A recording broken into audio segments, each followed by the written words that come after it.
What is excellence? You follow the rules of sport. You have to excel. You have to be your very, very best. You can your way into journalism. You have to your way into politics. Maybe other professions, medicine, a little less so.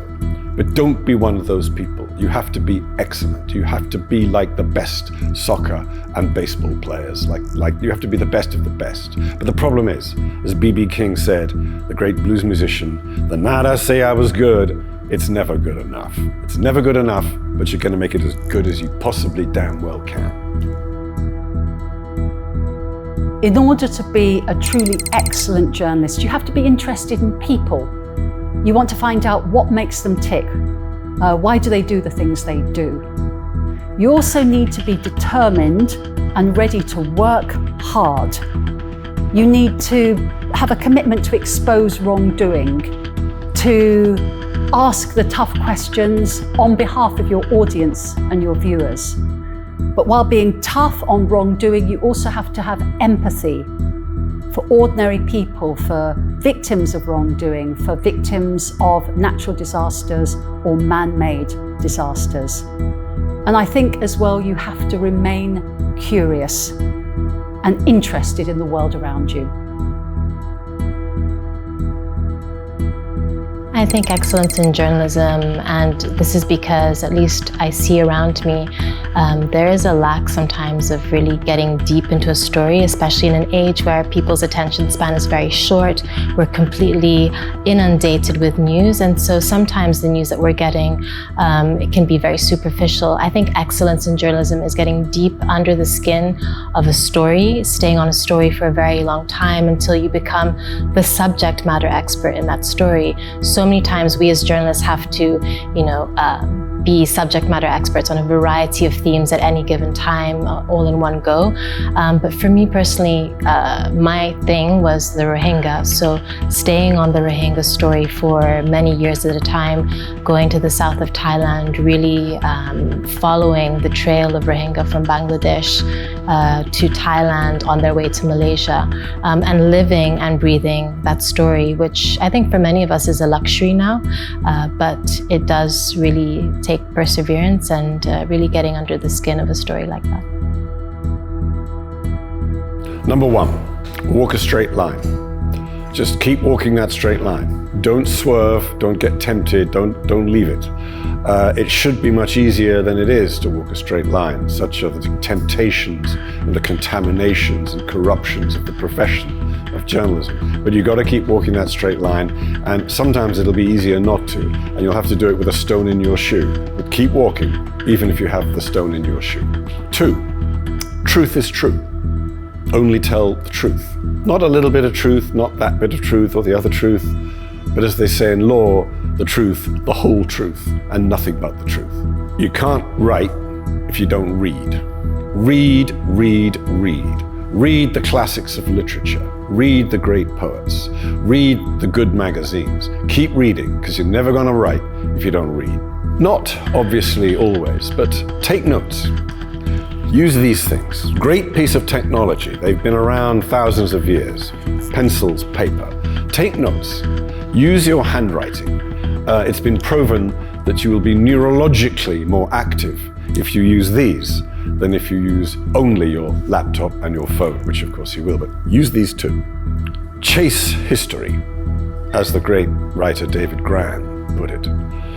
Listen carefully to elderly people, 85 plus, 90 plus, sometimes 100 plus, who remember things that are going to disappear with them. Epic events, obviously. The people who remember the wars, remember the great moments of history, the dark moments of history, but also the vernacular stuff. As we said yesterday, find the last watchmaker. My 5 key pieces of advice for journalists. Number 1, have a clear idea of what the story is and why it matters. Number 2, tell stories about people. Focus on human stories that the audience will care about and engage with. Number 3, Words and pictures have to work together. So the journalist and the camera operator are an editorial team. Number 4, it's a visual medium, but don't forget about sound. Sound can really lift a report.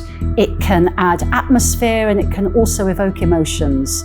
And number 5, remain flexible. Don't have any preconceived ideas.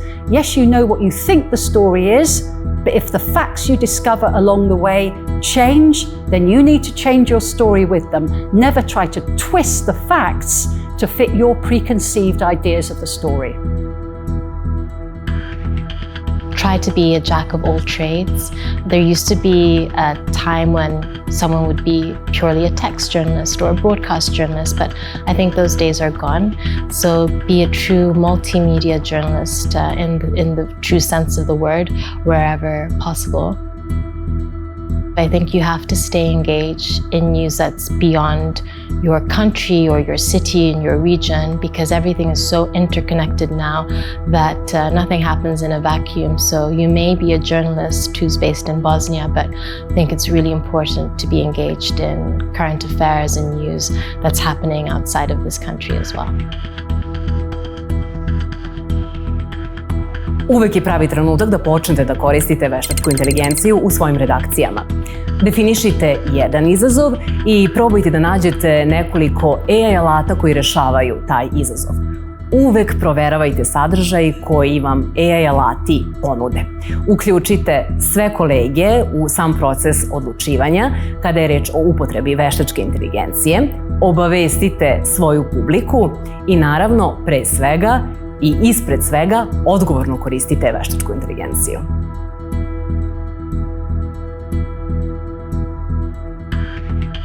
U suštini smatram da je novinarstvo zapravo paščuvar jednog društva, posebno demokratskog, i ovu školu zapravo vidim kao priliku za usavršavanje, za profesionalni bolji angažman. Kada je riječ konkretno o motivima za samu prijavu, upravo je činjenica da u programu vidimo i velika imena poput Eda, jedan od motiva radi kojeg sam se prijavila, jer zapravo smatram da novinarstvo koje smo vidjeli kroz Edov rad je nešto što trebamo svi da radimo i čemu treba svi da težimo. Što se tiče izvrsnosti novinarstva, prije svega treba uzeti u obzir da živimo u eri zagovaračkog novinarstva, algoritamskog novinarstva, i više nego ikad se postavlja kao imperativ izvrsnosti. Izvrsnost je sve ono što nisu ni zagovaračko novinarstvo, ni algoritamsko novinarstvo, i to čemu treba da teži uopšte novinarstvo danas. Ja bih najviše istakla Jacky, jer je ona bila reporter dugi niz godina i njena iskustva su zaista na mene ostavila veliki utisak, i mislim da i Amy i Branislava su nam pokazale sa čime ćemo se sve suočiti u budućnosti, jer novinarstvo svakako nije profesija koja stoji, na nju stalno moramo usavršavati da bismo bili što bolji, jer ipak sve to radimo u interesu javnosti.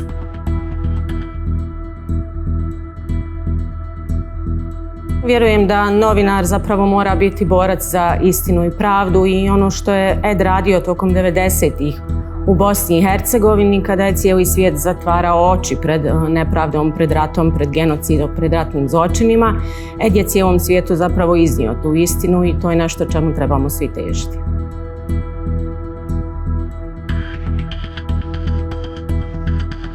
Pored uobičajenih stvari tipa utvrđivanje gradiva, obnavljanje znanja, naravno tu je želja da se sazna nešto novo, posebno uzevši u obzir ko je predavač. Čovjek sa tolikim iskustvom, sa tolikim znanjem iz oblasti novinarstva, uopšte sa poznavanjem esencije novinarstva, to je bio, da mislim, dovoljan razlog uopšte da se prijavi. S programa škole novinarske izvrsnosti shvatio sam da novinarstvo izvrsno